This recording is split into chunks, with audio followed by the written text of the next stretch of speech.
Students, हम discuss करेंगे important news के बारे में। First news is regarding the मन की बात प्रोग्राम के पर्सपेक्टिव से है। प्रोग्राम को कंडक्ट किया जाता है पीएम सर के द्वारा मंथली बेसिस के ऊपर, और उस समय के जो नेशनल इश्यूज हैं, गवर्नमेंट के कोई इनिशिएटिव हैं, उसके रिगार्डिंग में जो डिस्कशन है वो हुआ करता है। तो पीएम सर के द्वारा अप्रैल मंथ का जो मन की बात प्रोग्राम को जब कंडक्ट किया गया, तो उसके दौरान में उनके द्वारा मेंशन किया गया कि जिन भी लोगों के द्वारा पहलगाम का जो टेरर अटैक है वो कमिट किया गया है, या उन लोगों का इन्वॉल्वमेंट है इस टेरर अटैक के अंदर में, उनको पनिश है या एलिमिनेट है वो किया जाएगा हमारी सिक्योरिटी फोर्सेज के द्वारा। हमारे एग्जाम के पर्पज से जो भी कुछ इन्फॉर्मेशन था पहलगाम के रिगार्डिंग में, वो हमने डिस्कस किया है स्टूडेंट। कि पहलगाम वो एरिया है जहाँ पे टूरिस्ट हैं वो विजिट किया करते हैं, क्योंकि एक हाई एल्टीट्यूड के ऊपर जो ग्रासलैंड्स हैं वो क्रिएट होते हैं, जिनको कि मिडोज फॉर्मेशन के नाम से जाना करते हैं। मिडोज फॉर्मेशन जो कि आपको हिमालयन सिस्टम के अंदर देखने के लिए मिलता है, और आप देखिए उत्तराखंड के अंदर में बुग्याल के नाम से इनको जाना करते हैं, गढ़वाल का जो एरिया है वहाँ पे। पहलगाम के बारे में ये बेसिक इन्फॉर्मेशन हमने रीड किया। फिर हमने इंडिया और पाकिस्तान का जो बॉर्डर एरिया है उसके रिगार्डिंग में डिस्कशन किया कि नॉर्दर्न पार्ट का जो बॉर्डर है, जिसको कि लाइन ऑफ कंट्रोल के नाम से जाना करते हैं, लाइन ऑफ एक्चुअल कंट्रोल है वो किसके साथ में है? चाइना के साथ में। जो लद्दाख के अंदर हमारा बॉर्डर है उसे लाइन ऑफ एक्चुअल कंट्रोल के नाम से जाना करते हैं। फिर आप देखिए कि जो मिडिल पार्ट है जिसको कि रेड क्लिफ लाइन के नाम से जानते हैं, और सदर्न पार्ट के अंदर में आपको सर क्रीक का जो टाइडल बाउंड्री है वो आपको देखने के लिए मिलेगा। तो ये बेसिकली आप देखिए कि इंडिया पाकिस्तान के बारे में हुआ, पहलगाम के बारे में हुआ, और मन की बात प्रोग्राम के अंदर में इनके पीएम सर के द्वारा मेंशन किया गया है। इसरो के जो हमारे फॉर्मर चीफ हैं कस्तूरी रंगन साहब, उनका डेथ हुआ है, उनके कंट्रीब्यूशन को रिकॉग्नाइज करते हुए उनके बारे में मेंशन है वो किया गया। ये कस्तूरी रंगन साहब के बारे में आपको पता होना चाहिए कि वेस्टर्न घाट का जो एरिया है, वेस्टर्न घाट के रिगार्डिंग में आप देखिए कि कमेटी कॉन्स्टिट्यूट होता है, माधव गाडगिल का कमेटी है। गाडगिल कमेटी का रिकमेंडेशन था कि मैक्सिमम जो एरिया है, आप देखिए कि 75% जो एरिया है उसको as a ecological sensitive area के रूप से डिक्लेयर किया जाए। फिर इनका कमेटी है, कस्तूरी रंगन कमेटी कॉन्स्टिट्यूट होता है, उनके द्वारा 37% एरिया है उसको as a ecological sensitive area के रूप से कहा गया। 2016 का जो प्रीलिम्स का पेपर है उसके अंदर में ये दोनों क्वेश्चंस हैं वो पूछे गए थे। एक तो क्वेश्चन पूछा गया था, वेस्टर्न घाट को मेंशन कर दिया गया, फिर कुछ स्टेट्स का जो नेम है वो मेंशन किया गया। तो आप देखिए कि हमारे यहाँ पे तापी का जो एरिया है, तापी जो रिवर है जो फ्लो किया करती है, सूरत नाम का जो सिटी है वो उसके बैंक के ऊपर में सिचुएटेड है। तो आप देखिए कि तापी से लेकर सदर्न पार्ट के अंदर में जो नीलगिरी का एरिया है वहाँ तक वेस्टर्न घाट का एक्सटेंशन है। तो कुछ स्टूडेंट्स के द्वारा उस समय आप देखिए कि जो क्वेश्चन को अटेम्प्ट करते हुए एरर को कमिट कर दिया गया होगा, गुजरात को कंसीडर नहीं किया गया होगा। गुजरात के अंदर भी वेस्टर्न घाट्स का जो प्रेजेंस है, तो स्टेट वाइज एक क्वेश्चन पूछा गया था। Gadgil and Kasturi Rangan committee है वो किससे रिलेटेड है, ये एक क्वेश्चन था 2016 के प्रीलिम्स के अंदर में। तो ये फर्स्ट न्यूज़ था। सेकंड न्यूज़ के बारे में अगर हम डिस्कस करें तो तमिलनाडु के पर्सपेक्टिव से है। रिसेंटली आप देखिए कि सुप्रीम कोर्ट के द्वारा जो कुछ मिनिस्टर्स हैं जिनके ऊपर कुछ एलिगेशंस हैं कि उनके द्वारा मनी लॉन्ड्रिंग है या मनी का यूज किया गया है कुछ एक्टिविटीज़ के रिगार्डिंग में, तो आप देखिए उनको बेसिकली जो चार्ज है वो भी किया गया था, फिर उनको बेल ग्रांट किया गया। बट बेल ग्रांट होने के बाद में भी जो मिनिस्ट्री का जो पोस्ट है वो उनके द्वारा होल्ड है वो किया गया था। तो उसी के पर्सपेक्टिव से कोर्ट का ऑब्जर्वेशन यही था, क्या अब आप इस तरीके से इन्फ्लुएंशियल सिचुएशन के अंदर में हो तो आपके द्वारा जो ट्रायल प्रोसेस है उसको इम्पैक्ट किया जा सकता है। अब उन जो तमिलनाडु के जो मिनिस्टर्स हैं उनके द्वारा क्विट किया है, अपना जो रेजिग्नेशन है उसको सबमिट किया गया गवर्नर को। एक बेसिक इन्फॉर्मेशन आपको यहाँ पे पता होना चाहिए, क्या कोई पर्सन है उसको मिनिस्टर के रूप से अपॉइंट किया जा सकता है अगर वो लेजिस्लेटिव असेंबली है उसका मेंबर नहीं है? तो यस स्टूडेंट्स कि 6 मंथ का एक टाइम पीरियड हुआ करता है जब तक उसको, अगर लेजिस्लेटिव असेंबली का मेंबर नहीं है और लेजिस्लेटिव काउंसिल भी वहाँ पे सिचुएटेड है, किसी भी हाउस का मेंबर नहीं है, तो 6 मंथ के एक एडवांस पीरियड के अंदर में उसको एज ए मिनिस्टर है वो मिनिस्टर के रूप से अपॉइंट है वो किया जा सकता है। But with in the 6 month के अंदर में उनको इस किसी भी हाउस का जो मेंबर है वो बनना होगा। अगर बोथ हाउस प्रेजेंट्स है तो किसी भी एक हाउस का, और ओनली लेजिस्लेटिव असेंबली है तो आप देखिए कि उनको इलेक्शन प्रोसेस के थ्रू जाना होगा उस दौरान के अंदर में। कोई भी आप देखिए कि जो डिफेक्शन के अंदर में एंटी डिफेक्शन का जो लॉ है, किसी भी लेजिस्लेचर को एज ए डिफेक्टर के रूप से डिक्लेयर किया गया है किसी केस के अंदर में, तो उस पर्सन का इस तरीके से एडवांस वे के अंदर अपॉइंटमेंट है वो नहीं रहेगा। रेजिग्नेशन के बारे में भी आपको पता होना चाहिए कि मिनिस्टर के द्वारा अगर रिजाइन किया जाता है तो गवर्नर को अपना रेजिग्नेशन सेंड किया जाता है। अगर हम बात करें मेंबर ऑफ लेजिस्लेटिव असेंबली के बारे में, एमएलए के द्वारा रेजिग्नेशन है तो किसको रेजिग्नेशन सेंड किया जाएगा? स्पीकर को अपना रेजिग्नेशन सेंड किया जाएगा। एमएलए के अलावा आप देखिए कि आपको ये एक जानकारी होना चाहिए कि जो स्पीकर है लेजिस्लेटिव असेंबली का, जो स्पीकर है उनके द्वारा अगर रिजाइन किया जाएगा तो रेजिग्नेशन किसको अपना सबमिट करेंगे? डिप्टी स्पीकर को, डिप्टी स्पीकर को। मिनिस्टर के पर्सपेक्टिव से मेंशन है तो काउंसिल ऑफ मिनिस्ट्री के बारे में भी पता होना चाहिए। अर्लियर फेज के अंदर में किसी तरीके का लिमिटेशन नहीं हुआ करता था after the independence, but 91st constitution amendment act के थ्रू यहाँ पे एक लिमिटेशन को इम्पोज किया गया कि असेंबली का जो टोटल स्ट्रेंथ है उसके 15% जो लोग हैं उनको ही एज ए मिनिस्टर के रूप से आप अपॉइंट है वो कर सकते हो।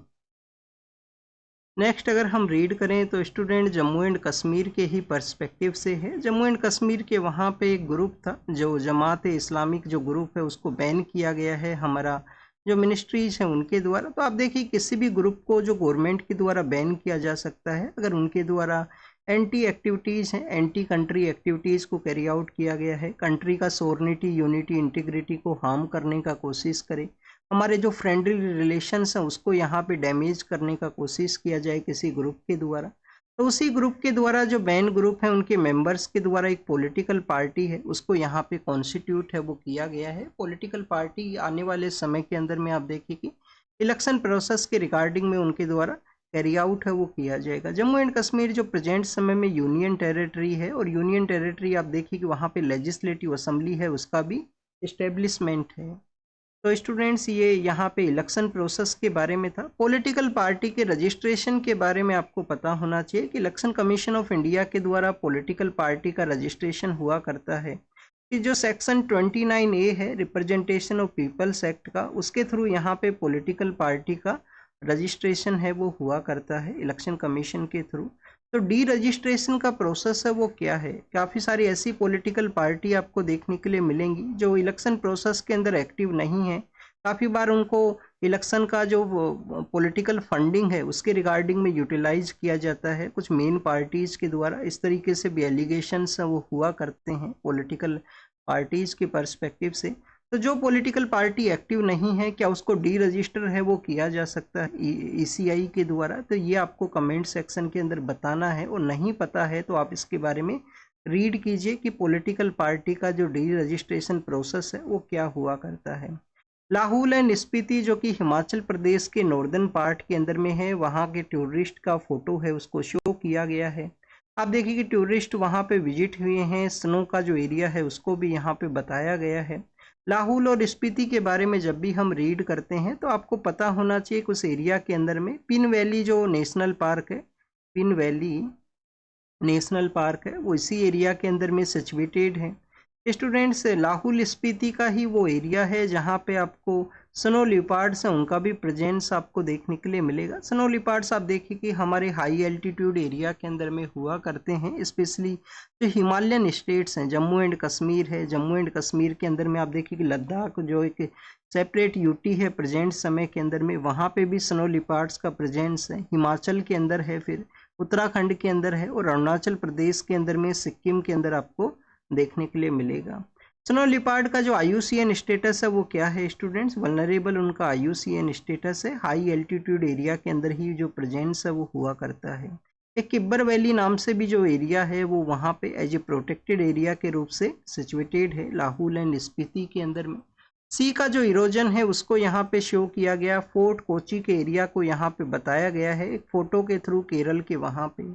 केरल के बारे में जब भी हम रीड करते हैं तो कुछ बेसिक इन्फॉर्मेशंस आपको पता होना चाहिए। एक तो आप देखिए कि फोर्ट कोची को यहाँ पे मेंशन किया गया है। कोची का जो फोर्ट है वो पोर्तुगीज का भी यहाँ पे इन्फ्लुएंस है इस फोर्ट के ऊपर में। इसके अलावा स्टूडेंट जब हम वैकोम सत्याग्रह के बारे में रीड करते हैं, वैकोम सत्याग्रह जो वहाँ का लोकल लीडरशिप के द्वारा स्टार्ट किया गया था, बट बाद में आप देखिए कि MK गांधी भी इस वैकोम सत्याग्रह के अंदर पार्टिसिपेट करते हैं। रिसेंटली इसके 100 ईयर्स भी कंप्लीट हुए हैं। तो जब वैकोम सत्याग्रह के पार्टिसिपेशन के लिए एम.के. गांधी जाते हैं तो उनके द्वारा कुछ समय के लिए फोर्ट कोची के एरिया के अंदर स्टे है वो किया गया था। द हिंदू के अंदर में काफ़ी बार फोर्ट कोची के बारे में जो मेंशन है वो हुआ है। तो कोची के पर्सपेक्टिव से था। सी का जो इरोजन है उसको यहाँ पे बताया गया है। गवर्नमेंट को इनिशिएटिव्स को कैरी आउट करना चाहिए जिससे कि सी का अगर कोई भी इरोजन है तो वहाँ पे जो आप देखिए कि वेस्ट है तो उसको प्रॉपर वे के अंदर में जो सस्टेनेबल मैनर के अंदर में डिकम्पोज है वो किया जा सके। आंध्र प्रदेश हाई कोर्ट के द्वारा डाटा है वो मांगा गया है गवर्नमेंट के पास में कि जो हमारे सेप्टिक टैंक्स हैं, जो सीवरेज हैं, वहाँ पे कितना जो डेथ है वो हुआ है 1993 के समय से। प्रेजेंट समय में आप देखिए कि गवर्नमेंट के काफ़ी सारे इनिशिएटिव्स हैं कि यहाँ पे डायरेक्टली वे के अंदर में जो ह्यूमन बींग्स हैं उनको सेप्टिक टैंक्स के अंदर एंटर है वो ना होना पड़े। एक इम्पोर्टेंट पर्सन है जो कि यहाँ पे मैनुअल स्क्वेंजिंग इन सब एक्टिविटीज़ के अगेंस्ट में जो कंटिन्यूस अपना जो वर्क है उसको कैरी आउट करते हैं। उनका नेम है स्टूडेंट्स बेंजवाड़ा विल्सन। बेंजवाड़ा विल्सन है जो कंटिन्यूस अपना वॉइस है उसको रेज करते हैं। समय समय पे ऐसे इंसिडेंट आप देखिए कि पार्ट ऑफ इंडिया के अंदर में आपको देखने के लिए मिलेंगे। काफ़ी बार इनको जो सेफ्टी गियर्स का जो अवेलेबिलिटी होना चाहिए, जो सेफ्टी इक्विपमेंट्स का अवेलेबिलिटी होना चाहिए, वो नहीं प्रोवाइड किया जाता है कॉन्ट्रैक्टर पर्सन के द्वारा। डायरेक्टली इनको सीवरेज के अंदर में एंट्री है वो हुआ करता है। और 2016 का ही प्रीलिम्स का पेपर है जिसके अंदर में यूपीएससी के द्वारा क्वेश्चन पूछा गया था कि राष्ट्रीय गरिमा अभियान है वो किससे रिलेटेड है। तो आप देखिए कि मैनुअल स्क्वेंजिंग को एलिमिनेट करने के पर्सपेक्टिव से गवर्नमेंट का वो इनिशिएटिव था राष्ट्रीय गरिमा अभियान के थ्रू में। तो ये आपको पता होना चाहिए। यूपीएससी ने क्वेश्चन पूछा है तो आप इसको अपने आंसर के अंदर कहीं ना कहीं कोट कर देना। जीएस पेपर 1 के अंदर में अगर आपसे सवाल होता है मैनुअल स्क्वेंजिंग के बारे में, सोसाइटल स्टेटस के बारे में, गवर्नमेंट के और भी इनिशिएटिव्स हैं कि इनको मेन स्ट्रीम के अंदर में ऐड करने के रिगार्डिंग में अल्टरनेटिव जो यहाँ पे लाइवलीहुड है उसको ये कैरी आउट हो सके। और बांदीकूट नाम का एक जो रोबोट है उसको भी डेवलप किया गया था, बांदीकूट, जिसके थ्रू उनके द्वारा ही सीवरेज है उनका सफाई है वो हो सके। ऑक्सीजन का प्रेजेंस ना होने की वजह से, डेंजरस गैस का वहाँ पे डेवलपमेंट होने की वजह से काफ़ी बार जो डेथ है वो देखने के लिए मिलता है। और आप देखिए कि इनके द्वारा जो वहाँ पे ऑक्सीजन का जो प्रेजेंस है या नहीं है उसकी रिगार्डिंग में आप देखिए कि इनके पास में काफ़ी बार जो इक्विपमेंट जो बताया जाता है वो अवेलेबल हुआ करता है। मैच स्टिक जो माचिस है वो उनके पास में अवेलेबल होता है, उसको जला के देखते हैं। अगर वो जलती है वहाँ पे तो डेट शो कि वहाँ पे ऑक्सीजन का प्रेजेंस है, क्योंकि आप देखिए कि बर्निंग प्रोसेस के रिगार्डिंग में O2 का जो रिक्वायरमेंट है वो हुआ करता है। नेक्स्ट अगर हम बात करें केरल के ही पर्सपेक्टिव से है, राजा रवि वर्मा के बारे में मेंशन है। इस समय उनका जो बर्थ है वो हुआ करता है राजा रवि वर्मा के बारे में। राजा राम मोहन राय के बारे में आप रीड करते हो, राजा रवि वर्मा के बारे में रीड करते हो, तो आपका एक माइंड के अंदर एक क्वेश्चन होना चाहिए कि what is the date meaning of raja. क्या कोई टाइटल है, क्या किसी के द्वारा दिया गया ये टाइटल है? यस स्टूडेंट्स, एक टाइटल है जो कि आपको लेटर फेज ऑफ हमारा जो मेडिवल हिस्ट्री है और आप देखिए कि early phase of modern history है उस समय में आपको ये देखने के लिए मिलता है। अगर हम बात करें राजा राम मोहन राय के बारे में, राजा राम मोहन राय जो कि आप देखिए कि जिनको फादर ऑफ इंडियन रेनेजेंस के नाम से भी जानते हैं, और सती के अगेंस्ट में उनके द्वारा अपना मूवमेंट है वो किया गया था। ब्रह्म समाज है, आत्मीय सभा है, काफ़ी सारी बुक्स हैं वो भी लिखी गई थी उनके द्वारा। तो उनको जो बेसिकली राजा का जो टाइटल दिया गया था वो अकबर सेकंड के द्वारा दिया गया था। अकबर सेकंड नाम के जो रूलर हैं उनके द्वारा इनको टाइटल दिया गया था। उस समय तो आप देखिए कि मुगल एम्पायर है वो एक डिक्लाइन सिचुएशन के अंदर में था। ब्रिटिश के द्वारा काफ़ी कुछ एरिया है उसको कैप्चर है वो कर लिया गया था। 1757 का जो बैटल ऑफ प्लासी से वो स्टार्ट होता है। तो अकबर सेकंड के द्वारा उनको टाइटल दिया गया था क्योंकि उनको लंदन के लिए विजिट करना था। तो इंडिया का एज ए रिप्रेजेंटेटिव या किंग का एज ए रिप्रेजेंटेटिव के रूप से उनको राजा का जो टाइटल है वो दिया गया। राजा रवि वर्मा जो कि एक पेंटर थे, इंडिया का जो मॉडर्न पेंटिंग आर्ट है उसके इनको फादर के रूप से भी रिकॉग्नाइज करते हैं। यूरोपियन जो आर्ट का जो प्रैक्टिस है उसको इंडियन आर्ट, इंडिया का जो टेक्निक्स हुआ करती थी उनके साथ में एक कोलोबरेटिव मैनर के अंदर में इनके द्वारा जो पेंटिंग्स है वो किया गया था। त्रावणकोर के एरिया के अंदर ये रहा करते थे। इनका कुछ फेमस पेंटिंग्स के नाम भी आप याद रख लेना। हो सकता है कि आपसे जो 2-3 नेम है वो मेंशन कर दिया जाए, क्वेश्चन पूछ लिया जाए कि कौन कौन सा यहाँ पे राजा रवि वर्मा से रिलेटेड है। राजा रवि वर्मा को जो राजा का जो टाइटल दिया गया वो दिया गया स्टूडेंट्स कर्जन के द्वारा। कर्जन नाम के जो आप देखिए कि जो हमारे यहाँ पे वाइसरॉय हुआ करते थे उनके द्वारा ये जो टाइटल है वो दिया गया था। तो ये आपको यहाँ पे याद है वो रखना है। यूपीएससी ने 2018 का जो प्रीलिम्स का पेपर था उसके अंदर में एक क्वेश्चन पूछा था पेंटिंग के रिगार्डिंग में। सवाल ये पूछ लिया गया था कि इनमें से कौन से रूलर हैं उनके समय में हमारे यहाँ पे जो पेंटिंग का जो आर्ट है वो अपने जेनिथ को अचीव करता है, अपनी मैक्सिमा को अचीव करता है, स्पेशली मेडिवल हिस्ट्री के दौरान में। तो आपको पता होना चाहिए जहांगीर नाम का जो रूलर हुआ करते थे मुगल्स के दौरान में, तो उनके समय में हाईएस्ट जेट पेंटिंग है वो अपना हाईएस्ट जो जेनिथ है उसको अचीव करता है। उसी 2018 के प्रीलिम्स के पेपर के अंदर में बनी ठनी जो पेंटिंग आर्ट है, बनी ठनी एक पेंटिंग आर्ट है। राजस्थान के अंदर में डिफरेंट काइंड ऑफ पेंटिंग्स का जो स्कूल्स हैं वो इस्टेब्लिश हैं, जिसके अंदर में किशनगढ़ कहाँ पे है? राजस्थान में जो अजमेर है, जहाँ से पृथ्वीराज चौहान है वो रूल किया करते थे। तो आप देखिए कि अजमेर का जो एरिया है उसी के नियर बाई एरिया के अंदर में मार्बल के एक्सट्रैक्शन के रिगार्डिंग में काफ़ी ज़्यादा फेमस है किशनगढ़। तो वहाँ से बेसिकली वो जो पेंटिंग का स्कूल है Kishangarh school of painting art है, जहाँ से बनी ठनी का जो बनी ठनी पेंटिंग है वो एग्जिस्टेंस में आती है। क्या इस साल अभी भी कोई राजस्थान से रिलेटेड कोई पेंटिंग न्यूज के अंदर में था? यस स्टूडेंट, पिछवाई पेंटिंग है वो न्यूज के अंदर में था। नाथद्वारा के अंदर में जो टेम्पल हैं, टेम्पल के आप देखिए कि बैकग्राउंड के अंदर में जो जहाँ पे मेन जो डिटी है, मेन जो भगवान है जिनको रखा जाता है टेम्पल के अंदर में, उनके बैकग्राउंड के अंदर में पेंटिंग को यूज किया करते हैं। उसको एज ए पिछवाई आर्ट के नाम से जाना करते हैं। पिछवाई आर्ट है, इसको हमने नवंबर दिसंबर के समय काफ़ी बार रीड किया था, तो आपको पिछवाई आर्ट के बारे में भी पता है वो होना चाहिए। गवर्नमेंट के द्वारा नोटिफिकेशन के थ्रू इंटरनेशनल आप देखिए कि जो Indian cyber crime coordination centre है, जो कि मिनिस्ट्री ऑफ होम अफेयर्स के अंडर में एक विंग है जिनके द्वारा साइबर क्राइम है उसको यहाँ पे डिटेक्ट वो किया जाता है। Indian cyber crime coordination centre, इनका रिपोर्ट भी हुआ करता है। इन्हीं के द्वारा रिपोर्ट के अंदर बताया गया था कि साइबर स्लेवरी का जो प्रैक्टिस है वो देखने के लिए मिला है। साइबर स्लेवरी क्या है बेसिकली स्टूडेंट अभी नहीं बताया गया रिपोर्ट के अंदर में, अर्लियर फेज के अंदर बताया था, सितंबर अक्टूबर के समय ये न्यूज के अंदर में था। साइबर स्लेवरी का प्रैक्टिस यही है कि इंडिया के ऐसे जो यूथ हैं जिनका एस्पिरेशन है कि उनको जॉब का अपॉर्चुनिटी मिले, उनको आप देखिए कि जो साउथ एशिया के जो कंट्रीज हैं वहाँ पे ले जाया जाता है। और वहाँ पे आप देखिए कि साइबर क्राइम के रिगार्डिंग में साउथ एशिया की कंट्री ही आप देखिए कि लिमिटेशन नहीं है, तो साइबर क्राइम के रिगार्डिंग में जो कैफेज हैं, लार्जर कैफेज हैं जिनको कि चाइना के द्वारा भी फंडिंग है, इस तरीके के एलिगेशंस है वो हुआ करते हैं। तो आप देखिए उन कैफेज के थ्रू जो साइबर क्राइम का एक्टिविटी है वो कमिट हुआ करती हैं। आप अपने फ़ोन के अंदर ऑब्जर्व करोगे प्रेजेंट समय के अंदर में काफ़ी सारे ऐसे फ़ोन्स आते हैं आपको जो कि इंडिया से बिलोंग नहीं करते हैं, जो साइबर क्राइम से रिलेटेड हैं और अदर कंट्रीज़ के अंदर में उनका प्रेजेंस है। काफ़ी सारे ऐसे आइलैंड कंट्रीज़ हैं जो कि मिलीनेशिया पोलिनेशिया का जो एरिया है वहाँ पे सिचुएटेड आइलैंड है, तो वहाँ पे भी जो साइबर जो कैफ़ेज है उनका इस्टेब्लिशमेंट है। तो साइबर स्लेवरी है वो इनके द्वारा मेंशन ये किया गया था कि लोगों को यहाँ पे जॉब के लिए ले जाया गया, फिर इसी एक्टिविटी के अंदर इंगेज कर दिया गया और उसी के अंदर में उनको आप देखिए कि debt one kind of slavery kind of practice है वो आपको देखने के लिए मिलेगा। Indian cyber crime coordination centre को अब यहाँ पे प्रिवेंशन ऑफ मनी लॉन्ड्रिंग का जो एक्ट है उसके अंडर में यहाँ पे जो पावर है वो दिया गया है कि मनी लॉन्ड्रिंग का जो एक्टिविटी है वो भी इनके द्वारा एग्जामिन है वो किया जाएगा, जो कि मिनिस्ट्री ऑफ होम अफेयर्स के अंडर में एक विंग है। पूनो नेशनल पार्क के बारे में आपने रीड किया होगा। चीताज का एक हमारा जो फर्स्ट होम है वो हुआ करता था, जो चीताज हम ट्रांसलोकेट करके लाए थे, कहाँ से? अफ्रीका से लाए थे। अफ्रीका में कुछ कंट्रीज हैं, नामीबिया है, सदर्न अफ्रीका है, जिम्बाब्वे है। आप देखिए उन कंट्रीज से हमने जट चीताज है उनको लाया गया, एशियाटिक चीताज को लाया गया, तो कूनो के अंदर में उनको रखा गया था। अभी उनके वहाँ पे बर्थ के जो नंबर्स हैं वो इंक्रीज हुए हैं। तो one of the environmental perspective से आप देखिए कि सक्सेसफुल स्टोरी है। इनिशियली कुछ जो आप देखिए कि जट कुछ प्रॉब्लम्स हैं वो भी क्रिएट हुए थे, कुछ डेथ हैं वो भी देखने के लिए मिला था इनिशियल पार्ट के अंदर में। अब धीरे धीरे उनके द्वारा इंडियन जो इन्वायरमेंटल कंडीशंस हैं उनको अडोप्ट है वो किया गया है।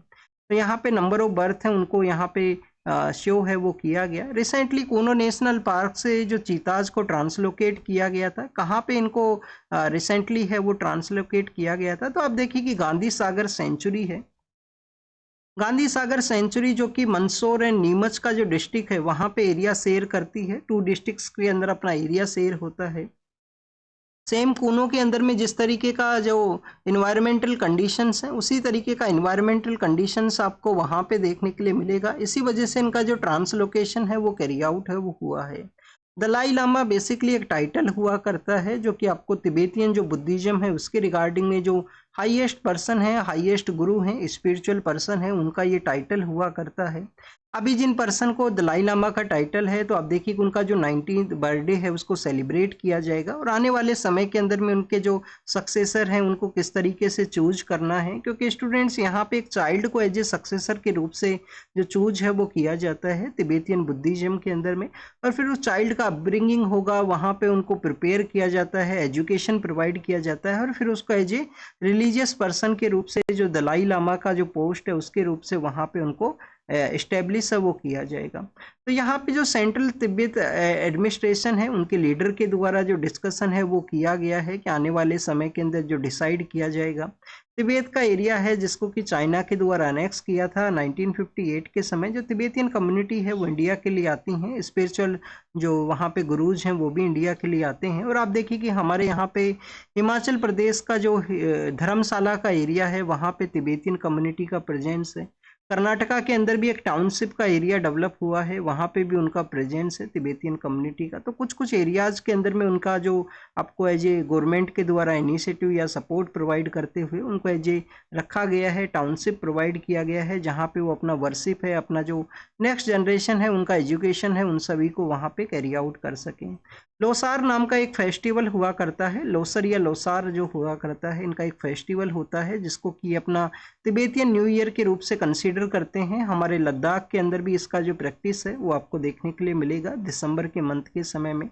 इसरो का जो महेंद्रगिरी का एरिया है वहाँ पे जो सेंटर है महेंद्रगिरी, आप देखिए कि ईस्टर्न घाट का एक पीक है महेंद्रगिरी का जो एरिया है, तो वहाँ पे सेमी क्रायोजेनिक जो इंजन है उसके रिगार्डिंग में टेस्टिंग है वो किया गया इसरो के द्वारा। तो एग्जाम के पर्पज से तो इम्पोर्टेंट नहीं है, इस तरीके का रेगुलरली इसरो के द्वारा कोई ना कोई पॉजिटिव स्टेप के अंदर में जो टेस्टिंग्स हैं उनको किया गया है। रिसेंटली हमने डॉकिंग एंड एंटी डॉकिंग का जो इनिशिएटिव है उसके बारे में भी रीड किया था, जो आप देखिए कि इंडिया 4th कंट्री बना है जो अपना जो स्पेस के अंदर में docking and anti docking initiative है उसको कैरी आउट किया गया। इंडियन आर्बिट्रेशन सिस्टम के बारे में है, आर्बिट्रेटर्स के बारे में बताया गया है कि आप देखिए इंडिया का जब इकोनॉमिक ग्रोथ को किसी के द्वारा ऑब्जर्व किया जाता है तो इंडिया के आर्बिट्रेशन सिस्टम के बारे में भी उनका जो ऑब्जर्वेशन है वो रहा करता है कि आर्बिट्रेशन सिस्टम के द्वारा जो सपोर्ट प्रोवाइड किया गया है केस के डिजोल्यूशंस के रिगार्डिंग में या यहाँ पे किसी भी तरीके का जो डिफरेंसेस हैं उनको रिजोल्व करने के रिगार्डिंग में, क्योंकि student domestic and cross border जो कॉमर्स है वो भी आप देखिए कि समय के साथ में इंक्रीज हुआ है। तो ज़रूरत है कि हमारे आर्बिट्रल इंस्टीट्यूशंस को यहाँ पे जो सेटअप किया जा सके जिससे कि अब प्रॉपर वे के अंदर में ट्रेड के अंदर में कोई यहाँ पे जो डिफ़िकल्टी है वो ना क्रिएट हो। यहाँ पे ह्यूमन कैपिटल के रिगार्डिंग में डिस्कशन है वो किया गया। ह्यूमन कैपिटल के रिगार्डिंग में इंडियन आर्बिट्रेशन का जो प्रोसेस है उसका किस तरीके से ज़रूरत है, इंडियन इकोनॉमिकल सिस्टम का जो हार्ट ऑफ द हमारे कंट्री का जो इकोनॉमिकल सिस्टम है उसका ये पार्ट है वो होना चाहिए। तो आप देखिए कि यहाँ पे 2024 के समय जो कोर्ट का जो ऑब्जर्वेशन है उसको मेंशन किया गया है इस एक्सरसाइज के पर्सपेक्टिव से, गवर्नमेंट के द्वारा किस तरीके से यहाँ पे इस प्रोसेस को कैरी आउट किया गया, जिसके अंदर में सिविल प्रोड्यूसर है, एविडेंस जो एविडेंटरी जो लॉज हैं उसका यहाँ पे फ्रेमवर्क के बारे में मेंशन है। तो आप देखिए कि एग्जाम के अंदर में क्या यहाँ पे डायरेक्टली क्वेश्चन हो सकता है, आर्बिट्रेशन प्रोसेस के बारे में आपसे हो सकता है, क्यों ज़रूरत है इकोनॉमिक ग्रोथ को जो हमें अचीव करना है 2047 तक, विकसित भारत है, डेवलप्ड इंडिया है, उसको हमें अचीव करना है, तो उसके रिगार्डिंग में ज़रूरत है इकोनॉमिकल जो यहाँ पे जो डेवलपमेंट इंक्रीज हुआ है क्रॉस बॉर्डर या डोमेस्टिक के अंदर में, तो उसके परस्पेक्टिव से ये लॉज का जो प्रॉपर वे के अंदर इम्प्लीमेंटेशन है वो होना चाहिए। यहाँ पे इम्प्रूवमेंट का जो ज़रूरत है उसके बारे में भी बताया गया। एटलीस्ट 2 काइंड ऑफ इम्प्रूवमेंट है जो जिनके द्वारा डिस्कस किए गए हैं कि इंडियन आर्बिट्रेटर्स हैं उनको डाइवर्सिफाई करने का ज़रूरत है प्रेजेंट समय के अंदर में, उनको एडवोकेट्स या जो रिटायर्ड जुडिशल ऑफिशियल्स हैं उन्हीं को एज ए आर्बिट्रेटर के रूप से ना यहाँ पे अपॉइंट किया जाए। तो फर्स्ट इनके द्वारा बताया गया है कि जो समय है वो डाइवर्सिफिकेशन का है, मोर जो डोमेन के जो लोग हैं उनको आर्बिट्रेशन सिस्टम के अंदर में ऐड किया जाए। सेकेंड इनके द्वारा कहा गया है कि ईच कैंडिडेट है जिनका बैकग्राउंड है उसका प्रॉपर वे के अंदर में यहाँ पे बैकग्राउंड के ऊपर में उनको जो ट्रेनिंग है वो प्रोवाइड किया जाए, other than the background other areas के रिगार्डिंग में भी, जिससे भी कैसे भी कोई इश्यूज हैं जो उनके द्वारा जो डील है वो किया जा सके। आर्बिट्रेशन का जो यहाँ पे जो कंप्लीट प्रोसेस है उसका यही डिस्कशन है कि राइटफुल मे के अंदर में हमें ग्लोबल जो आर्बिट्रेशन कम्युनिटी है उसके अंदर में अपना जो पोजीशन है उसको सिक्योर किया जाए। नेक्स्ट अगर हम बात करें स्टूडेंट्स, जो स्ट्रेट ऑफ हॉर्मुज का एरिया है उसी के नियर बाई एरिया के अंदर में ईरान का जो पोर्ट है वहाँ पे ब्लास्ट हुआ, कुछ लोगों का डेथ हुआ है, तो उसके वहाँ पे मिनिस्टर के द्वारा विजिट है वो किया गया, ईरान के जो प्रेसिडेंट है उनके द्वारा। यूएस के पर्सपेक्टिव से है, यूएस के द्वारा कुछ लोगों को डिपोर्ट किया गया है। आप देखिए कि यूएस और जेट ग्रीनलैंड का जो इश्यू है, ग्रीनलैंड आप देखिए कि आइलैंड है, one of the largest island है जो कि आपको डेनमार्क के अंदर देखने के लिए मिलेगा। तो ग्रीनलैंड के रिगार्डिंग में भी आप देखिए कि डिस्कशन है कि डेट ग्रीनलैंड के जो वहाँ पे जो पॉलिटिकल लीडर हैं उनके द्वारा कहा गया है कि वो कोई प्रॉपर्टी नहीं है कि किसी कंट्री के द्वारा क्लेम है वो किया जाए।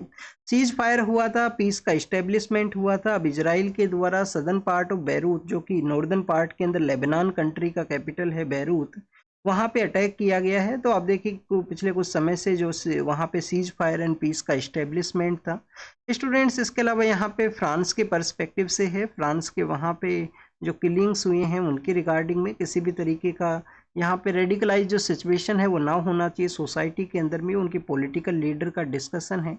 और कनाडा के अंदर में एक फेस्टिवल के सेलिब्रेशन के दौरान में यहाँ पे जो अटैक हुआ है, कुछ लोगों का डेथ है वो हुआ है। एग्जाम के पर्पज से नहीं इम्पोर्टेंट है, इस तरीके का जो न्यूज़ है वो हमें लोकेशन पर्सपेक्टिव से जो डिस्कशन है वो होना चाहिए वर्ल्ड का जब भी हम डिस्कस करें। कतर के जो पीएम है उनके द्वारा गाजा स्ट्रिप का जो भी सॉल्यूशन है उसके बारे में डिस्कशन होना चाहिए। और आप देखिए कि 52 यहाँ पे 1000 लोग हैं जिनको कि डेथ है वो हुआ है जब से इजराइल के द्वारा गाजा स्ट्रिप के ऊपर जो अटैक्स हैं वो किए गए हैं। तो this is all the information related to the today's newspaper. आप इसको रीड कीजिए, रिवाइज कीजिए, जो भी इंफॉर्मेशन आपको मिला है उसको नोट डाउन कीजिए। Thank you students, thank you very much.